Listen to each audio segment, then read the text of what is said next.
dalam langkah yang lemah menuju rumahmu. Di antara jutaan hati yang rindu, aku datang membawa dunia yang luka dan jiwa yang syarat dengan doa.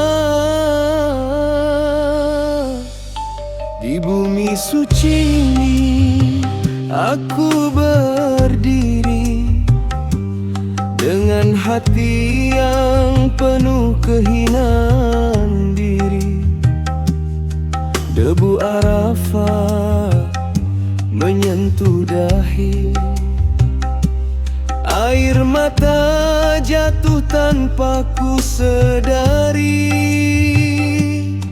Dari timur hingga ke barat dunia, tangisan manusia memecah sunyi. Anak-anak kehilangan daya, ibu menangis di bumi yang sepi. Ya Allah, langkahku kecil menujumu, namun dosaku seluas waktu. Ku datang dalam tawadhu, membawa dunia yang semakin runtuh. Labbaika la syarika laka, labbaik, labbaik la syarika laka, labbaik.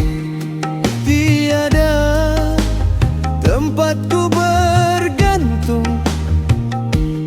hanya kepadamu ku bersujud. Innal hamda wan ni'mata laka wal mulka, innal hamda wan ni'mata laka wal mulka.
Aku hanyalah hamba biasa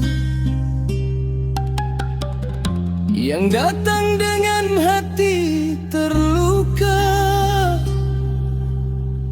memohon damai untuk